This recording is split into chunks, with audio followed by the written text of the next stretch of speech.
नमस्कार दोस्तों, एक नई सुबह की शुरुआत हो चुकी है। सर्दियों से भरा हुआ दिन है, खूब धुंध है और हम काम पर चल दिए हैं। आज हम पूरे दिन में क्या क्या करने वाले हैं, पूरी वीडियो आपके साथ शेयर करेंगे। सबसे पहले हमें एक केस आ गया है, भैंस के प्रोलैप्स हो गया है और काफ़ी देर से भैंस परेशान है। हमने जल्दी जल्दी सुबह मेडिकल खुलवाया।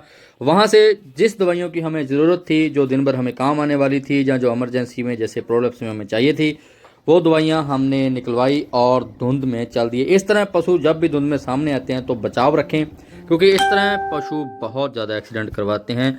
हम पहुंच गए अपने पेशेंट के पास, इस भैंस के पास। इस भैंस को प्रोलैप्स हुआ था, यानी ये पीछा दिखा रही थी। ये ब्याई हुई है लगभग 3 महीने की और फिर भी इसके प्रोलैप्स हो गया।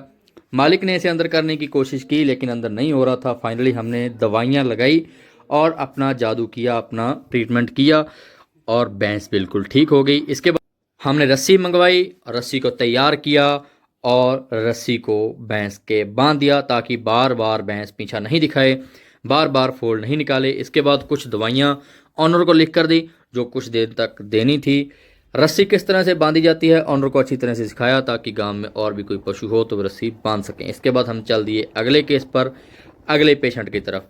धुंध बहुत ज़्यादा थी, हाईवे पर कुछ भी तरह से अच्छी तरह से नहीं दिखाई दे रहा था। धुंध के कारण जो भी आसपास से व्हीकल गुजर रहे थे उनका बिल्कुल पास आने पर पता लग रहा था। हमने इस गाड़ी का सहारा लिया, इसके पीछे पीछे अपनी बाइक रखी और जितनी दूरी हमें इस नेशनल हाईवे पर तय करनी थी लगभग हमने इस गाड़ी के पीछे तय की और हमने दूरी भी ठीक ठाक बनाए रखी, कहीं हम उसमें टुक नहीं जाएं। केस पर पहुंचे, वहां पर धूप निकली हुई थी, मज़ेदार धूप थी। ये गाय थी जो बैठ गई थी, खड़ी नहीं हो पा रही थी। इसकी जो कंडीशन थी वो काफ़ी डाउन थी। पिछले कुछ दिनों में ये ब्याई हुई थी, लगभग 10 से 15 दिन की ये गाय ब्याई हुई थी और ये खड़ी नहीं हो पा रही थी। तो हमने सबसे पहले इसका डायग्नोज किया। इसको मिल्क फीवर नहीं था, इसे डाउनर काउ सिंड्रोम था। हमने इसका ट्रीटमेंट शुरू किया। 3 दिन में ये गाय खड़ी हो जाए ऐसी हमारी कोशिश है। हम अच्छे से इसका ट्रीटमेंट कर रहे हैं। इसका ट्रीटमेंट करने के बाद हम चल दिए अगले केस की ओर। धुंध काफ़ी कम हो चुकी थी, दिन काफ़ी अच्छा बन चुका था, काफ़ी दूर तक विजिबिलिटी हो चुकी थी। नेशनल हाईवे पर दोबारा पहुंचे, वापस जा रहे हैं। इसी रास्ते से हम गए थे जब यहाँ पर काफ़ी धुंध थी। ये गाड़ी का सहारा लेके हम यहाँ से गए थे और अब यहाँ पर माहौल बदल चुका है, धूप निकली हुई है, बहुत अच्छा माहौल है, बहुत अच्छा दिन है। इसके बाद हम पहुँचे हमारे डेयरी फार्म में, जहाँ एक गाय की आंखें खराब थी, आंखों से पानी आ रहा था, उसका हमने ट्रीटमेंट किया। एक छोटी कटड़ी थी, पाडी थी, उसके यूरिन में दिक्कत थी। कुछ और गायें थी जिनमें मेस्टाइटिस और तरह की कुछ बीमारियां थी। सभी को देखा, सभी का डायग्नोज किया और पूरे फार्म का एक राउंड लगाया। किसी भी पशु को कोई दिक्कत है या नहीं है, अगर किसी पशु को कोई दिक्कत है तो उसका उपचार किया। उसके लिए आगे जो भी दवाओं की ज़रूरत थी, जो भी दवाएं इन्हें देनी थी, यहाँ पर लगभग हमारा रूटीन का जो भी राउंड है वो रहता है। इस छोटी पार्टी को यूरिन में दिक्कत थी, इसके हमने कुछ इंजेक्शंस लगाए और उसके बाद ये जो इनका खाना तैयार हो रहा है, इनके लिए जो दलिया तैयार हो रहा है, इसका कुछ देर के लिए निरीक्षण किया, कुछ देर बातें की फार्म में और इन लोगों से हंसी मजाक किया। ट्रीटमेंट संबंधी कुछ बातें इनको बताई जो इन्हें शाम को या हमारे जाने के बाद यहाँ पर करनी थी। यहाँ हमारा दोस्त लकड़ियाँ लेके आया और इसके बाद हम चल दिए अगले केस पर। यह है इंदिरा गांधी नहर जो राजस्थान में से निकलती है। इस नहर के किनारे किनारे इस पुल को पार करके हम दूसरी तरफ केस पर जाएंगे और यहाँ पर पानी का खूब शोर रहता है, बहुत ज़्यादा मात्रा में पानी यहाँ से गिरता है और इस नहर को देखकर पुल को पार करने का भी कई बार मन नहीं करता, क्योंकि जितना पानी का बहाव है, जितना शोर है, थोड़ा भय का माहौल रहता है। लेकिन ये पूरा सेफ़ है, यहाँ से गुजर सकते हैं। कुछ समय पहले ये पुल एक बार टूट गया था जब इसके ऊपर से एक भरा हुआ ट्रक गुजर रहा था, तो काफ़ी टाइम के लिए ये पुल बंद रहा था। तो लगभग 4-5 किलोमीटर का राउंड लेकर ऊपर से आना पड़ता था। इसके बाद हम पहुँचे पेशेंट के घर पर, दरवाज़ा बंद था, बार बार हमने हॉर्न दिए।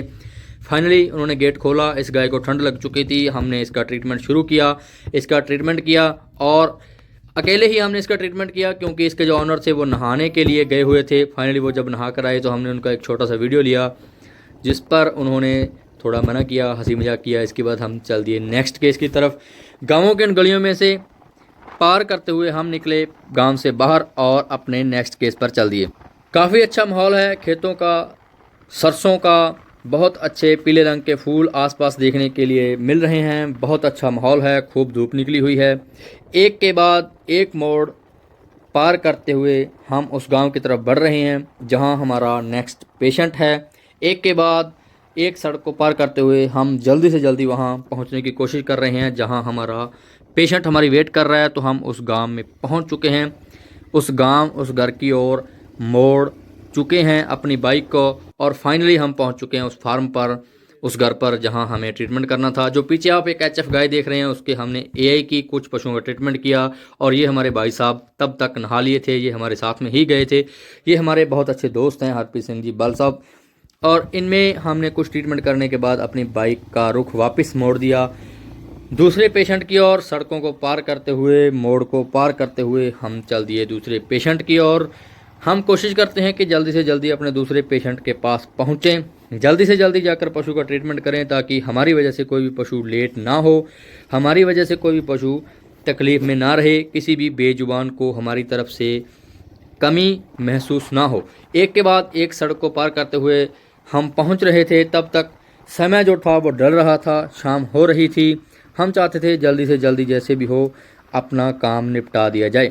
तो हम इसी तरह से चलते चलते अपने नेक्स्ट केस की तरफ बढ़ रहे हैं और जल्दी ही हम पहुंच जाएंगे अपने नेक्स्ट केस पर। ये बहुत अच्छा एक माहौल है हमारे यहाँ नर्सरी का और हम पहुंच दिए अपने नेक्स्ट केस पर। हमने यहाँ भी हॉर्न दिए और भाई साहब बाहर आए, उनसे गर्म पानी मंगवाया, कभी ठंडा पानी मंगवाया और सीमन को थौ करके हम इस एचएफ हिफर में एआई किया।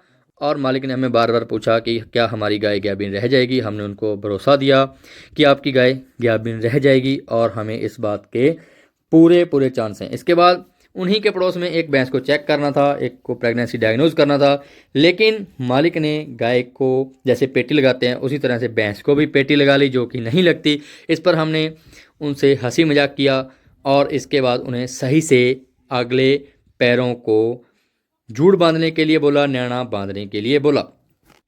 डरते डरते पशु मालिक ने अगले पैरों को बांध दिया।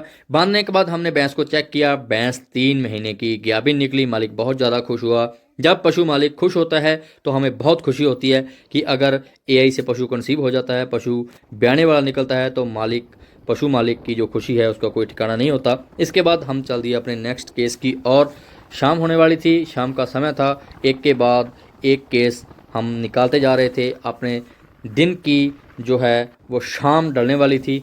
हम इस पुल को पार करके अपने नेक्स्ट केस की तरफ बढ़ रहे थे जिनका बार बार हमारे पास फ़ोन आ रहा था। हम पहले ही कुछ समय लेट थे और जल्दी से जल्दी हम वहाँ पर पहुँचने की कोशिश कर रहे थे। इसी दौरान सड़क पर ये एक नील गाय हमने देखी और ये आपके लिए एक मैसेज भी है कि सड़क पर वाहन को धीरे चलाएं क्योंकि इस तरह के पशु जब सामने आते हैं तो एक्सीडेंट होने की संभावना बनी रहती है। सड़क पर सेफ चलें, दुर्घटना से बचें। इस गाय का हमने ट्रीटमेंट किया। इसके बाद हम आगे नेक्स्ट केस की तरफ चल दिए और ये छोटे बच्चे का हमने ट्रीटमेंट किया, इस गाय का हमने ट्रीटमेंट किया।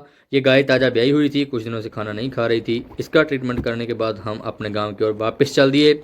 लगभग शाम हो चुकी थी और हमारा गांव हमारी उड़ीक कर रहा था। ये हमारा बहुत प्यारा सा गांव है, गांव 6 हमने अपने गांव की ओर प्रस्थान किया, अपने घर की ओर प्रस्थान किया। मिलते हैं किसी और ब्लॉग के साथ। नमस्कार।